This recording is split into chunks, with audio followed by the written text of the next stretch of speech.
हाय दोस्तों, तो कैसे हैं आप लोग। आपका अपना यूट्यूब चैनल जॉब ज्ञान सुनील में आपका स्वागत है। आशा करते हैं कि आप लोग चैनल को सब्सक्राइब कर दिए होंगे।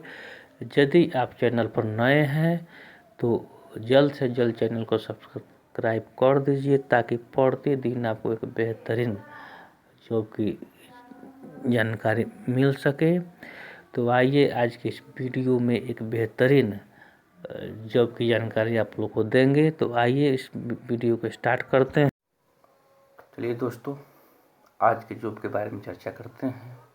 तो यह जॉब कंटेनमेंट बोर्ड वाराणसी के द्वारा निकाली गई है। इसमें 8 प्रकार के पद हैं। तो आइए प्रत्येक पद के बारे में हम लोग जानते हैं। तो सबसे पहले हम लोग अप्लाई डेट की बात करते हैं। तो 15 दिसंबर 2022 से लेकर के 14 जनवरी 2023 तक इसमें अप्लाई का डेट है। तो आप लोग जल्द से जल्द इसमें अप्लाई करना स्टार्ट कर दीजिए। लास्ट डेट का इंतज़ार आप लोग मत कीजिए। तो आइए, एप्लीकेशन फ़ी इसमें मेल के लिए 1000 रुपया एप्लीकेशन फ़ी है और उसके बाद में GST भी देना है आप लोग को। फीमेल के लिए 800 रुपया एप्लीकेशन फ़ी है और GST भी देना है। अगर एज की हम बात करते हैं तो 1 जनवरी 2023 के आधार पर इसमें एज की गणना की जाएगी। तो सीरियल नंबर 1 से 7 तक 21 से लेकर के 30 वर्ष तक आपकी उम्र होना चाहिए और सीरियल नंबर 8 यानी मेडिकल ऑफिसर के लिए 23 से लेकर के 35 साल तक आपका उम्र होना चाहिए। अब चलिए पोस्ट वाइज जानकारी हम लोग लेते हैं।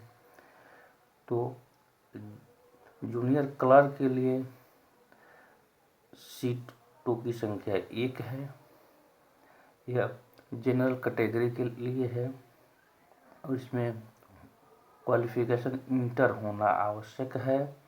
उसके बाद में टाइपिंग भी आपको आना चाहिए, जो कि हिंदी में 25 वर्ड और इंग्लिश में 30 वर्ड प्रति मिनट के हिसाब से टाइपिंग आपको इसमें चाहिए। पे स्केल की हम बात करते हैं, सैलरी की अगर हम बात करते हैं तो 19,900 से लेकर 63,200 रुपया यानी लेवल 2 के अंतर्गत इसमें आपको सैलरी रहेगी। अगर हम असिस्टेंट टीचर की अगर हम चर्चा करते हैं तो असिस्टेंट टीचर के लिए 2 सीट है, जो कि जनरल के लिए 1 और SC के लिए 1 सीट है। क्वालिफिकेशन इसमें ग्रेजुएशन होना आवश्यक है।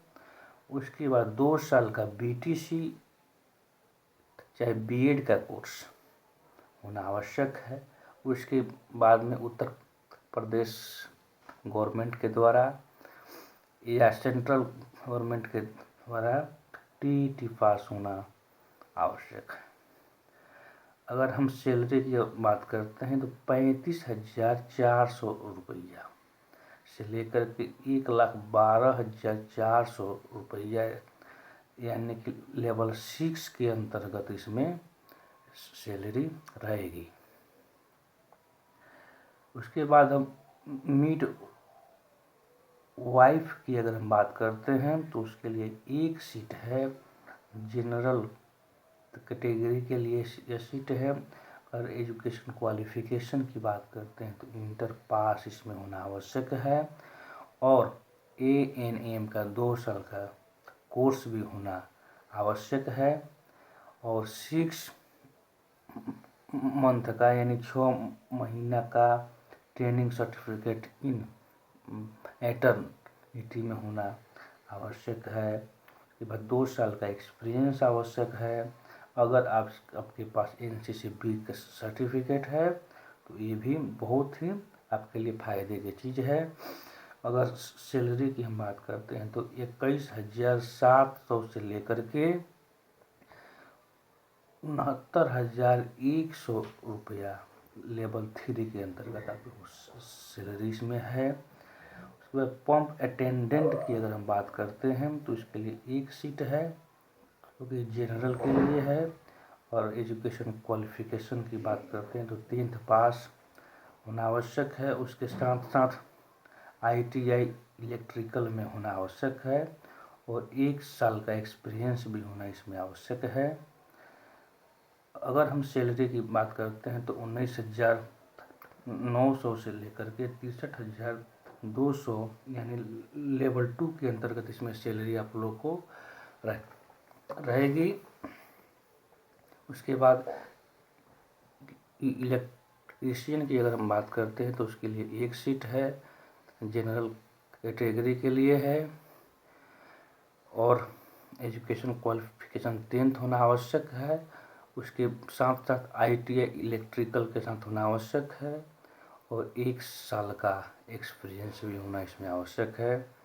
सैलरी की अगर बात करते हैं तो 19,900 से लेकर 63,200 रुपये की सैलरी इसमें रहेगी और लेवल 2 के अंतर्गत आप लोगों को सैलरी जो है कि इसमें रहेगी।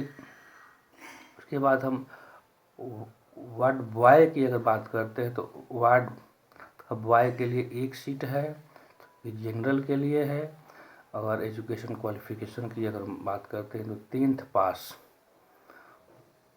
होना आवश्यक है। उसके साथ 1 साल का आपको हॉस्पिटल के काम में एक्सपीरियंस भी होना आवश्यक है। तो सैलरी इसमें 18,000 से लेकर 56,900 के बीच रहेगी, जो लेवल 1 के अंतर्गत रहेगी। वहीं असिस्टेंट सैनिटरी इंस्पेक्टर की अगर हम बात करते हैं तो उसके लिए एक सीट है, कैटेगरी जनरल के लिए है और एजुकेशन क्वालिफिकेशन इंटर होना आवश्यक है। उसके बाद कंप्यूटर कोर्स में CCC का कोर्स होना आवश्यक है। टाइपिंग में हिंदी में 25 वर्ड प्रति मिनट और इंग्लिश में 30 वर्ड प्रति मिनट होना आवश्यक है।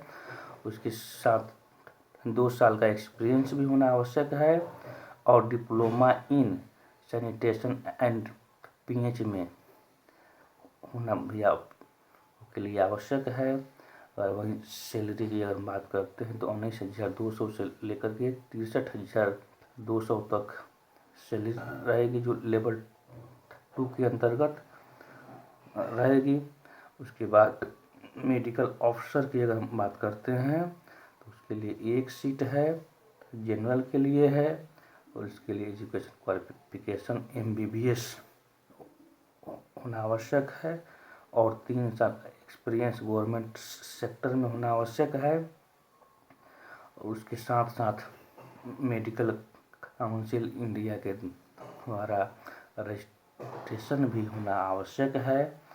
और इसकी सैलरी की अगर बात करते हैं तो 56,100 से लेकर 1,77,500 रुपये सैलरी है, जो लेवल 10 के अंतर्गत आपको दी जाएगी। तो हम आशा करते हैं कि आप लोग अच्छी तरह से समझ गए होंगे। अगर इसमें और इस प्रकार की आप लोगों को जानकारी चाहिए तो आप लोग कमेंट कीजिएगा, हम उस जानकारी को आप तक पहुंचा देंगे। तो आज के लिए धन्यवाद। जय हिंद।